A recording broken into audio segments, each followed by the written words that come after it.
What's up, guys? Today we are talking about Star Wars Episode 3. I'm Michael Del Castillo. I'm John Luke Lau. Let's start the show. Hey, what's up, everyone? So today we are talking about Star Wars Episode 3, The Revenge of the Sith. Yep. I think it's the only rated R. PG-13. Oh, PG-13, I remember rated R. Yeah. Man, if it was rated R, that'd be so much better. No, well, maybe. Probably. Okay. Yeah. Well, what were your okay. first impressions of it? I absolutely loved it. I got made fun of Going in junior high because of how much I love Star Wars. Really?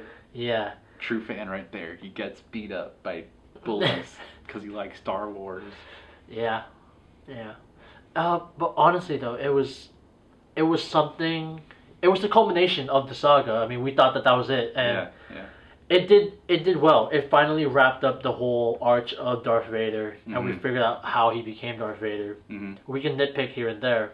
Yeah. But overall, I loved it, and it was just till now, it's still my favorite Star Wars. Your favorite? Yeah, it is. Oh, wow. And I wouldn't go that far for me, it is. Really, like, you know, I mean, 7 is like, here's like episode 3, here's like 7. Like that's just like how close it is. Yeah. Oh. And I'll explain why. But how about you? What's your... My first impressions, I really did enjoy it the first time I saw it. Again, I still felt like it wasn't like the original Star Wars. It just, the pacing was kind of weird. And Anakin's turn to the dark side was just really sudden and kind of handled strangely. Like, he just starts killing Jedi and children, and all because of his wife and future child might die. Even then, like, you know, that whole reason, it wasn't. Even the reason was good. The build up to it wasn't. Yeah. It just didn't feel very Star Warsy. Mm-hmm. But overall, like, I thought it was enjoyable. It was felt more exciting than the other. I mean, we actually got a feel for the Clone Wars, like in live, like the opening. Yeah. The opening scene I thought was actually pretty cool. Yeah, it was pretty cool. Mm-hmm. The battle, and you see more interplay between Obi-Wan and Anakin. Yeah, I like that. Like, it's like a buddy cop film. Yeah, almost I liked it a little bit. Like, Anakin's still in training, and he still like recognizes Obi-Wan as his master and his friend. But there's more banter. There's more like play back and forth. There's more Anakin like being really cavalier, which is his character in the Clone Wars TV series, and that's what I felt more like Anakin should have been. Right. So it was okay. And like the mullet he had was actually pretty fitting to his character. I remember I watched hours of special features of Star Wars Episode 3, and it was just one of the things they really talked about. Like, well, how do we make him look like this? And that's how they did it, and it was really, really cool. They were also talking about the technology available to them. How, like, and if you notice, like, the lightsabers look better than ever. Like, they really look solid. Like, it's not like a little... I remember in episode 4 when we first saw it, it looked like a little samurai sword. I guess. Instead of like a round blade. I'll admit the technology back then wasn't as cool. It was still fun as heck. Yeah. But yeah.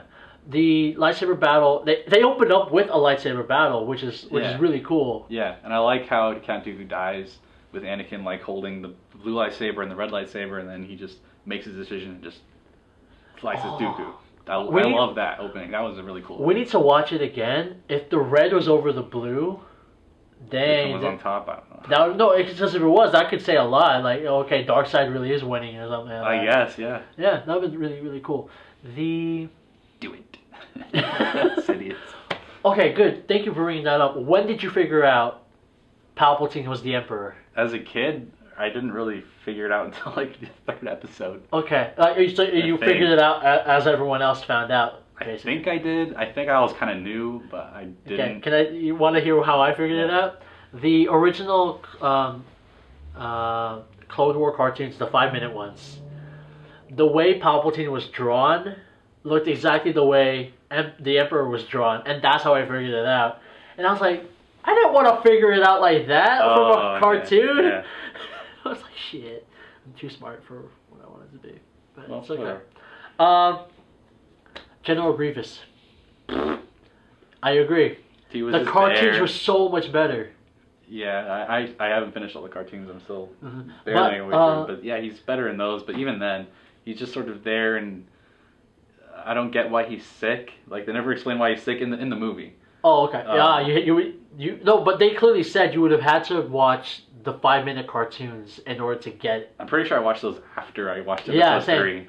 Same. But when they first presented General Grievous in those cartoons, I had goosebumps. I was terrified of him. And then Mace Windu force crushed his chest. That's why he keeps coughing. Oh, yeah, that's pretty cool. Yeah, it was cool, but then like the whole thing, like, eh. But yeah, it's just like how. Even the lightsaber battle between him and Obi-Wan was like. It was alright, but just felt. I did like the quote. I did like the quote. What was the quote? When Obi-Wan shot him down, I was like, so uncivilized. Oh, that's true. I love that one. But then that's how he's like so uncivilized. But that's how you killed the dude. That's how you won. Appreciate a blaster. It's a good thing. It can be useful sometimes. But yeah, Grievous is just like, I think they were thinking like, how can we get more lightsabers on the screen? Okay, let's have a droid who can have 4 lightsabers. Okay, just felt like, I don't really care. Again, like he had the same problem as Count Dooku number 2. His character wasn't established really all that much. I didn't know why he was there or why he was fighting for the Separatists. He's just a bad guy, and he's the bad guy. So he's the bad guy. See, this is why I'm glad I just did like a one-on-one podcast with you, because I'm actually like, because you are like the biggest Star Wars fan I know. Thank you. You're really helping me like understand what's going on. They really did not explain a lot of these things. Yeah. Whereas in 4, 5, and 6, you just had a small cast, and you may not have understood them before, but you really understood everything about them. Yeah, and the characters go through like a good development. Yeah, I get it. Yeah. But I will defend it. Of the prequel trilogy, because he is rushing the timeline. He's jumping from a kid Anakin to young adult Anakin. He has to put like 15 years or 10 years at least of character into 3 movies. Yeah, which he shouldn't have done. That's why I was saying, like in a previous. You said of episode 1, he should have had it. Like start him out. Episode 2 should have been episode 1, essentially, or even a little bit past episode 2, like right when the Clone Wars are happening. Okay, that's when we should enter, not like when he's a kid and then the build up to the Clone Wars, and then what I liked about episode 3 is like, I got right into the action. Let's see the play between Obi-Wan and Anakin. So I finally got that in 3, but it still just felt kind of flat. Very, very fast segue. Do you think, although we absolutely hated Man of Steel? Yeah, I didn't like Man of Steel. You know how at least the way they wrote it, like he was already Superman, and just flashbacks here and there. Do you think they should have kind of done that, or like, let's say episode 2 was episode 1, they should have just shown like how Anakin was discovered a little bit? Yeah, they could have done something like that, or even not at all. I don't really mind flashbacks if they needed to further the story. Then yeah, by all means go for it. In episode 7, Rey has a forced flashback, kinda. She sees herself as a kid, right? Right, yeah. So as long as you do it well, I don't mind flashbacks. Yeah. I guess a lot of people just don't want to have to think about all of that. It's like, okay, that happened here, that happened then. Yeah, it does take away from the storytelling a little bit. I don't know, if you're smart enough. Yeah, if you do it well, it's okay. Yeah. We saw Chewie. Oh yeah, that was weird. What? I guess it does make sense. He's on Kashyyyk, so it's not like he just randomly showed up out of nowhere. I think I just liked Chewie too much in the originals. That I was like, just keep him in the originals. Don't make it's not like they really prequels. They didn't really degrade him at all. Not really. He was just but again, he was just sort of there. Let's talk about the set pieces. Like the little wars here and there, like on Kashyyyk and whatnot. Were they cool to you? Yeah. One thing that I did like is that I think they established the planets pretty well. I think they did too. Yeah, I don't really remember why are we here. Yeah, one disappointment I have with episode 7 is I can't even tell you the name of the planet like Maz Kanata is on. It's just like the forest planet with the castle, stone castle in it. Yeah. I don't know what the name is. I don't know the ice planet name. I don't know. I guess I know Jakku, but with what I think the prequels did well, like I really know the planets, like Coruscant. I know Kashyyyk. Yeah, but they always put it up there. Yeah. Yeah. Oh yeah, they did have it. They had it in the bottom text. Yeah. That's probably why I know. But they always revisited them. Yeah. So it's like, okay, we understand where this is. We need to go to the Utapau system. Yeah. Yeah.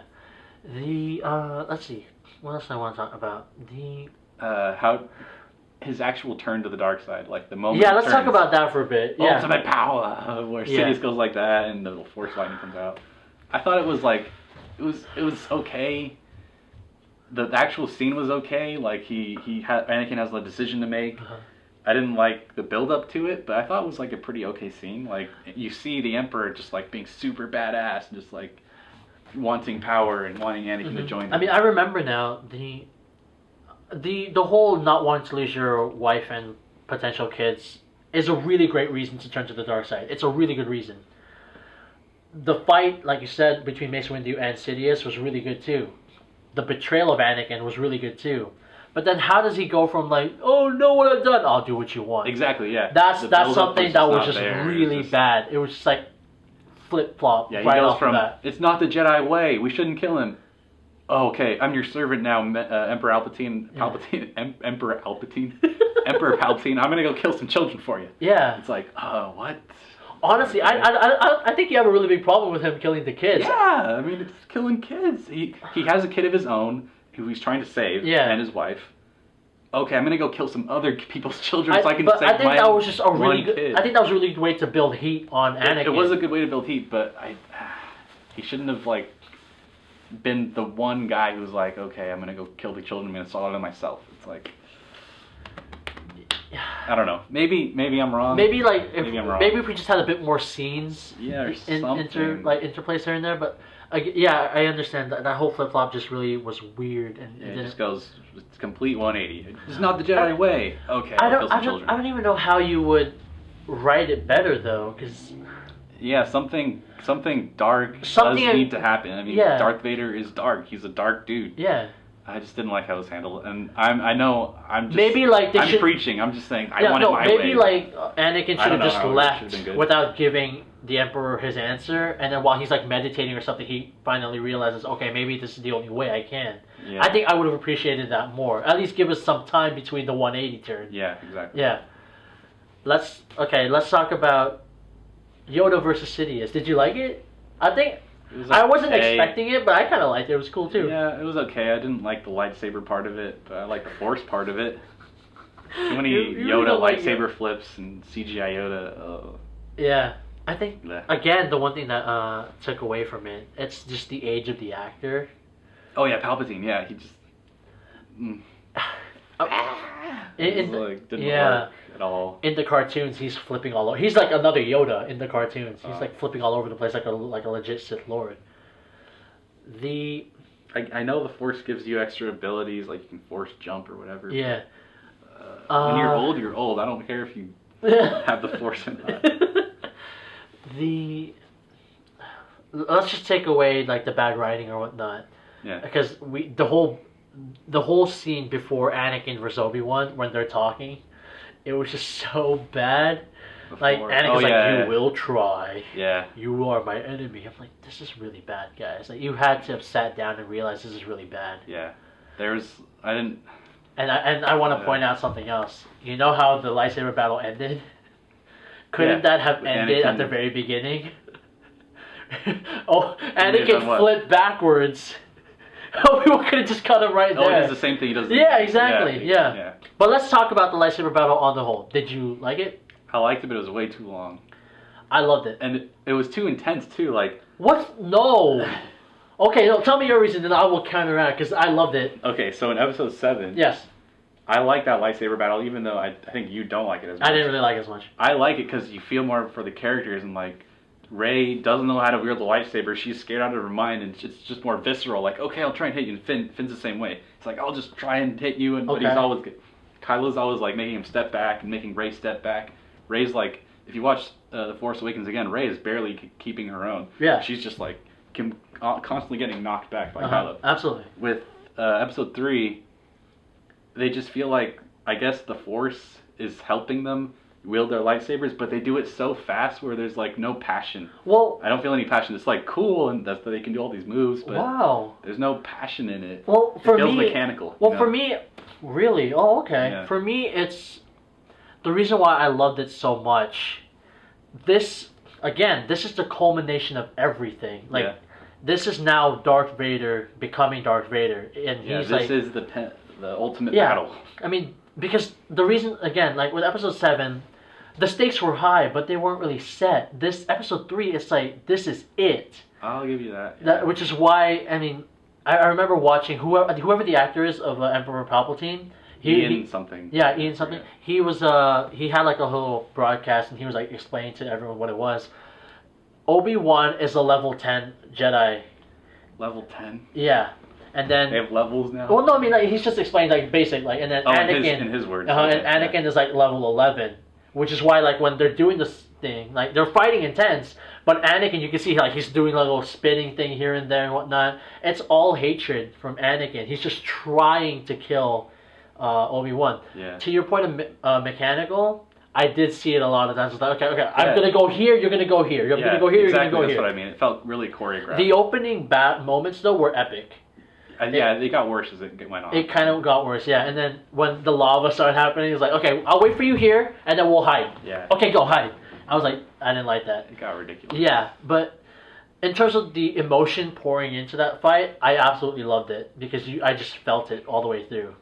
I didn't so much. Really? I felt it in like a few places. Maybe the music helped me too. The music was awesome. The music was beautiful and epic. But in terms, by the time after they did the force push on each other, and then they went outside, that's when I kind of felt like, okay, this is kind of dragging on. What didn't help was the intercutting between the Yoda fight and the Anakin fight. I would have loved Yoda fight and then Anakin fight. Yeah. I would have loved that much better. Yeah, it did make it feel like it just went way too long. Yeah. Both those fights. Mm-hmm. But the stakes were there, and I appreciated them. The ending was so bad. I understand, like, the worst in everything, though, for me, even I struggle this as a filmmaker. Like a boss battle. How do you end a boss battle? You know what I mean? Like I don't know. I think I know you don't like a lot of them, but I think the Marvel movies are kind of getting the boss battles right. Whereas like this one's like, let me jump and then you just cut. I'm just like, no, that's not how it should have ended. It would have been so much better if, I don't know, but at least somehow. On that little platform they were on, it would have been made much more sense that something happened there instead of jumping. Yeah, it felt like, okay, the fight's over. Okay, now it's time for that fight to end. Let me just do something really quick. Mm-hmm. Okay, get your legs shocked off. Okay. Yeah. It didn't feel like a end to a good boss battle or whatever. Yeah. I finally understand too why C-3PO and R2-D2 didn't recognize Darth Vader in the original trilogy. They conveniently got their memories wiped. I think it was alright. I think it's a good way to write them off like that. Yeah. They're droids. That can happen. Yeah. Real quick though, the difference between the original and the prequel trilogy. The good versus crappy. Yeah. The fight between Darth Vader and Obi-Wan, it was like fencing. It was when you watch it and then you saw that episode, it's like, well, of course they're old. Okay, so your point, Obi-Wan's old as heck, and Darth Vader's more machine. Mm-hmm. It was kind of like a letdown coming from. It's like, here's your epic rematch, and it's like, you gotta watch them with different eyes. Yeah, I would say, but I still think like when I look back and think back to Episode 4 and seeing that because that's how I was introduced to Star Wars. Yeah, that was my first lightsaber battle. Right. And I thought it was freaking awesome. Like, I knew that Obi-Wan and Anakin used to be friends, so I knew that there was some like history there. Even though I didn't know it fully, I trusted the story to be like, okay, these guys like used to know each other, and one went to the dark side, one went to the dark side, one went to the good side. This is kind of intense. This is important. Yeah. And then you look back at like the prequel era lightsaber battles. It's just not as convincing to me. Like the characters don't have as much weight, you know. Right. So I still like the lightsaber battle from number 4. Oh, okay. All right. So we're running out of time. We just have a bit more to talk to. We'll be right back. See ya. Okay. So we're back. I wanted to talk to you about the difference between, universally everyone loves the original trilogy. Maybe the world is split half and half on the prequel trilogy. And then pretty much everyone loves this new upcoming trilogy from Disney. We'll call it the original, the prequel, the Disney trilogy. Okay. Going forward, yeah. This is why I loved, and I think everyone loves the Disney trilogy. It's an adventure. Yeah. The original trilogy was an adventure. Yeah. Unfairly, the prequel trilogy is getting heat because it was an adventure. But I want to defend it because it's not supposed to be an adventure. It's supposed to be the rise and fall of Anakin Skywalker. Mm-hmm. It was trapped in that confine because everyone knew. We want to know how Darth Vader became Darth Vader. Yeah. So I think That's the only reason why I think people should maybe not be too hard on the prequel trilogy. Yeah, yes, the acting, the bad dialogue and all that, and the inconsequential characters, but you can't really hate on the lack of adventure because there's not supposed to be an adventure. Yeah, it got a little too complicated. I think like the Senate stuff, it was kind of explained, but I didn't really care for all that much. So I do get your point. It is less of an adventure and more of just like telling a story of a rise and fall of a character in this epic sort of sense, right? In this epic world. So I don't disagree with you with that. And also, like, George Lucas has his own vision for what Star Wars should be, and I totally respect that. And I think that's unfair for people to judge. Like, no, Episode 1 shouldn't have been like that. I'm like, sometimes this is his story. Sometimes people like me, and I do this all the time. I'll be like, I've said it in this podcast. The prequels don't feel like Star Wars. Or why they shouldn't have to. It's George Lucas's creation. If he wanted to make 1, 2, and 3 feel how the way they did, then that's what they are. Yeah, and it's the dark side versus the light side. It's not bad just because it doesn't feel like Star Wars. It's just its own thing. I didn't really care for it all that much, but that's not something to like hate on it about. Like, right. Oh, I hate it because it wasn't like what I wanted it to be. I'm like, well, that's my problem. That's not the actual film's problem. You know? I guess with wishes of the prequel trilogy, I really loved Coruscant. I would have loved to have seen. I think that's why I liked cool. Episode 2, because you saw a lot of Coruscant. The assassination attempt, and you were speeding through Coruscant. That was cool. I liked that. Kind of a ripoff of The Fifth Element, though. Oh, I haven't seen that. No. Yeah, it really rips that off. There's like the cars almost look exactly the same. Oh. Yeah, and they're just flying cars throughout the city, and there's a chase scene and everything. There was a. It was pretty cool though. I don't know if I think it was an Avengers film. There were like sound effects that were like from Disney really? From Star Wars, and I think they had not acquired Disney. I mean, they had not acquired Star Wars. And I was like, whoa, dude. Well, there's some like the Wilhelm scream, I guess you could use. Well, no, I mean, but Star Wars effects, like the lasers and whatnot. Oh, well, that's not right. Yeah. Back to Coruscant. Like yes. I did like Coruscant. One thing I didn't like though, and this isn't like a lot of the stuff I say is from other people. I'm sorry, I'm not that original. I think it's Mr. Plinkett that says this. And like in Coruscant, you don't see any of the like devastation of the war. Like supposedly there's this like big war going on, and like it's really tough, and like the separatists are like really plowing down on the Republic, and then everybody's in Coruscant. Oh, it's a normal day. Oh, what time is it? Everything's nice and cheery. Okay, it's not like I don't know about that. Same thing in Naboo. Like when the Federation comes in, you don't see anybody starving. You're told that. Okay, Naboo I can agree with. Okay. Coruscant though? Same thing. Well, not really. Think of Coruscant as America. Yeah. Like, we've gone to war. You still see like people texting and driving and sheesh. I guess. Okay. Yeah, I do see your point. But it would have been nice. You still see college students voting for Obama just because he's an African American and not actually figuring out his political views. Okay, I do see your point. Yeah. Like in America, we don't see all that much devastation. Exactly. Yeah. But it would have been nice. Wars. It would have been nice to get like something where like the people are like really scared about the war, or like something is going on within Coruscant that people know about the war. It's just like Coruscant is like a backdrop, like a nice, cool city, and I like it. Yeah, I like it too. I just wish there was a little bit more. I understand your character point. Itself to like the planet, you know. But at least with the other planets, you definitely saw war ravaged. Yeah, exactly. Yeah. Okay, any final words on episode 3? Oh, do we give it a rating? Well, no, any final words before we get the rating? No, it was okay. Really? Yeah. I loved it. I loved it just because of the stakes. And I got so much... You know what? I don't care anymore. My grade school people, they can hate on me all they want, but I love Star Wars, and episode 3, which is like my favorite. I may have gone like bullied and whatnot, but whatever. Star Wars 3 was epic. So, out of 10. I'd give it a 5. Whoa. I'm going to give it an 8.5. 8.5. All right. Just because I think it wrapped up the story really well, and I love the lightsaber fight. Okay, guys, so that's it for the prequel trilogy, and you hopefully watched our podcast on episode 7. We are probably going to get a bigger panel for episodes 4, 5, and 6. Just because I think that's pretty much all our childhood. We can talk about it without going too much in depth on it, as you and I have.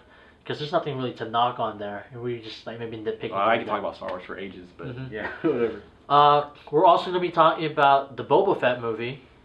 And what's coming out first? The Han Solo Boba movie? There's a Han Solo movie? Yeah. I thought he was done. Nah. Oh no! It's a young Han Solo movie. Who the heck's gonna play him? They've been trying to figure out who for the longest time. Well, I mean, if you remember Ant-Man, they were able to make Michael Douglas look young. Yeah. Maybe they could do that with Harrison Ford. I don't think they should make it at all. Like to me, Han Solo is Harrison Ford, and that's who he'll always be. And young Han Solo. We don't need a Han Solo movie. Han Solo, he was young enough in Episode 4. I don't want to see a kid Han Solo or a teenager Han Solo being like... kid Han Solo? I don't know. They're probably going to make him like a teenager or like 20 years old or something. Jar Jar movie. Hell no. Yes. Hell no. Make it. JJ, look. Jar Jar movie. Jar Jar or Darth Vader. No, Darth Plagueis is Jar Jar. Do that one. I'll watch that one. Oh my goodness. I would like to see maybe... Well, this is the problem with the Boba Fett movie. How do you make a bad guy likable? But I would love to see at least a Sith movie somehow. Yeah, it'd be cool to get a movie from the bad guy's perspective. Yeah. That'd be cool. We should make it. We have the technology to make a lightsaber. Yeah, I guess. We should make it. Maybe. Okay, that's patented. Copyright. That's us now. I can try. Yeah. Or I can do not. There's no try. So we can do Force. Okay. Oh, okay. You know, final thing. If you could get one Force power, what would it be? Force lightning, because that's freaking badass. Yeah, me too. Yeah. Or no, since you already took Force lightning, I'll say Force lightning just because of unlimited electricity. I don't have to pay for shit anymore. Yeah. But Force move and all that. Can you imagine the 5 freeway without freaking people anywhere? Just move all the cars. Yeah. Yeah, that'd be a good one too. That'd be good. Okay, guys. So we'll see you until the next podcast. Thanks for watching. Bye.